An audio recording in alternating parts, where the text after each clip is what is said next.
नमस्कार दोस्तों, कैसे हो आप सब? सभी अच्छे होंगे, अपने घरों में स्वस्थ होंगे।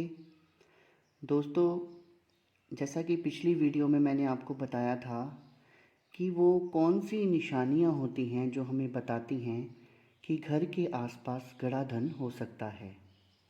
आज इस वीडियो में मैं आपको ये बताऊंगा कि हर गड़ा धन जो होता है वो नहीं निकालना चाहिए। वो कौन सा गड़ा धन, वो कौन सा खजाना होता है जिसे निकालना चाहिए और जिसे निकालने के बाद सब कुछ ठीक रहता है, बरकत रहती है, हमारा कोई नुकसान नहीं होता है। तो इस विषय के बारे में आज चर्चा करेंगे। इससे पहले कि विषय की ओर बढ़े, मेरा आप सबसे आग्रह है, जो मेरे इस चैनल सच्चे भगत पर पहली बार आए हैं वो चैनल को सब्सक्राइब कर लें, बेल आइकन को प्रेस कर लें और ऑल पर सेट कर लें, ताकि जो आगे मेरी वीडियोस आएंगी उनका नोटिफिकेशन उन तक पहुंचता रहे और इस फील्ड में उनका ज्ञान बढ़ता रहे। तो दोस्तों, अब आते हैं विषय के ऊपर। छोटी सी वीडियो बनाएंगे, ज़्यादा लंबा नहीं खींचेंगे इस वीडियो को।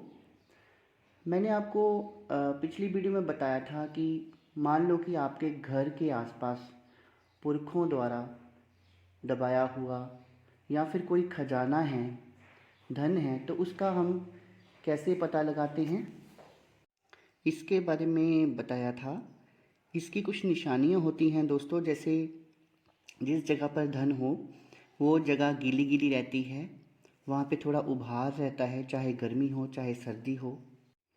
उस स्थान पर सर्प का बार बार आना, चाहे वो किसी भी रंग का हो, ये भी इस चीज़ की निशानी है कि वहाँ गड़ा धन हो सकता है। और मैंने आपको ये भी बताया था कि पेड़ पौधों का अगर कोई झुंड है या एक पेड़ है जिसके ऊपर पक्षी बार बार आकर बैठते हैं, वहाँ पर अपने घोंसले बनाते हैं, तो ये भी एक निशानी होती है। और कई बार स्वप्न में आकर भी कोई देवी देवता या कोई शक्ति यहाँ पर गड़ा हुआ धन है इसका इशारा दे सकती है। तो इस तरह की मैंने आपको संकेत कुछ बताए थे।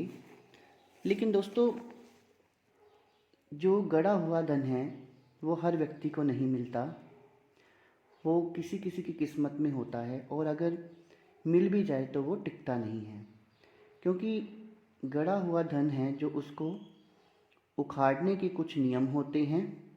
उन नियमों को अगर हम फॉलो नहीं करें तो ये गड़ा धन आपको मिल भी जाए तो भी आपके पास टिकता नहीं है। तो मैं आपको आज ये बताऊंगा कि उसके क्या क्या नियम है उसका, और किस तरह का गड़ा धन है जो वो उखाड़ना चाहिए। दोस्तों, होता क्या है कि जो गड़ा हुआ धन होता है वो हमको प्रत्यक्ष और अप्रत्यक्ष दो तरह से दिखता है। अब प्रत्यक्ष रूप में क्या होता है कि जैसे आप कहीं जा रहे हैं या आप अपने घर के आसपास घूम रहे हैं, तो अगर वो किसी हांडी या किसी तांबे के पात्र में या चांदी या सोने के पात्र में है तो वो थोड़ा सा ज़मीन से ऊपर आ जाता है और हमें दिखना शुरू हो जाता है। इस तरह का धन जो स्वयं ज़मीन से बाहर आ जाए, इस तरह का धन जो है वो निकाल लेना चाहिए। वो जो योग माया है उसने आपके लिए ही दिया है, वो आपको उसका यूज़ कर लेना चाहिए, उसको वहाँ से निकाल लेना चाहिए। इसके अलावा जो आपको लगता है कि कहीं यहाँ पे धन है लेकिन वो ज़मीन के अंदर गड़ा हुआ है, तो इसको ऐसे कभी भी नहीं निकालना चाहिए, क्योंकि इस तरह का धन अगर आप प्राप्त कर भी लेंगे तो आपको नुकसान ही देगा। अब बात कर लेते हैं अप्रत्यक्ष रूप से। अप्रत्यक्ष रूप से क्या होता है दोस्तों, कई बार कुछ शक्तियाँ जो हैं वो स्वप्न में आती हैं और स्वप्न के माध्यम से बताती हैं कि फ़लाँ जगह पे आपके पूर्वजों का धन गड़ा हुआ है या किसी राजा का खजाना गड़ा हुआ है और आप उसे जाकर निकाल लीजिए। तो इस तरह का धन जो है वो कभी नहीं निकालना चाहिए जब तक वो शक्ति जो है वो आपके साथ कोई शर्त नहीं कर लेती दोस्तों। अब शर्तें कैसी होती हैं, वो आपसे कुछ ना कुछ मांगेगी इसके बदले में। हो सकता है वह आपसे कोई खाने वाली चीज़ मांग ले, कोई प्रसाद मांग ले, और हो सकता है वो कोई बलि भी मांग ले। तो इसमें आपने इस चीज़ का ध्यान रखना है कि अगर प्रसाद तक बात सीमित है तो आप उन्हें वो प्रसाद देकर वहाँ से वो धन निकाल सकते हैं और वो धन आपको मिल जाएगा दोस्तों। और जब वो मिल जाता है तो इस बात का ध्यान रखना है कि वो सारा धन आपने अपने लिए यूज़ नहीं करना, उसका कुछ अंश आपने परमार्थ के लिए लगाना है, लोगों की सेवा के लिए लगाना है, या धार्मिक कार्यों के लिए लगाना है। लेकिन अगर दोस्तों वो चीज़ प्रसाद तक सीमित ना होकर आपसे बलि मांगती है, तो इस तरह का जो धन है वो आपने कभी नहीं निकालना है। हो सकता है दोस्तों शक्ति आपको बोले कि मेरे को बकरी की बलि चाहिए, मेरे को भैंसे की बलि चाहिए या मुझे सूअर की बलि चाहिए। तो इस तरह की चक्करों में नहीं फंसना है, क्योंकि होता क्या था कि हमारे बहुत पुराने समय में पहले देवी देवता बलि लेते थे।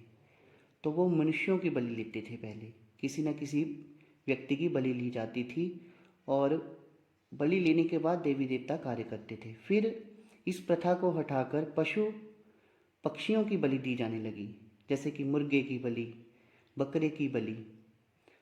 लेकिन अब आजकल के युग में पशु पक्षियों की बलि भी बहुत कम हो गई है, तो उसकी जगह जैसे नींबू की बलि दी जाती है या फिर प्रसाद बनाया जाता है।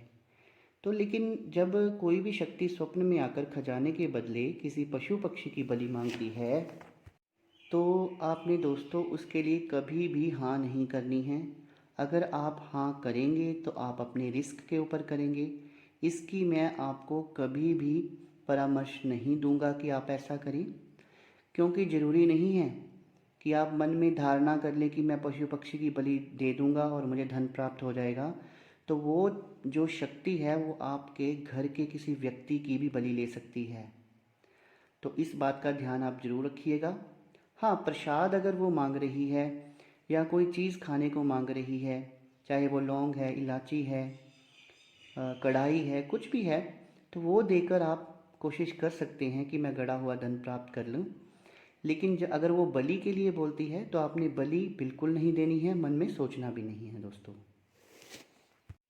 तो जो जानकारी मैंने आज आपको दी, आपको कैसी लगी? अगर आपको अच्छी लगी हो तो मेरी वीडियो को लाइक कर देना, ज़्यादा से ज़्यादा शेयर कर देना और मेरे चैनल को सब्सक्राइब कर देना।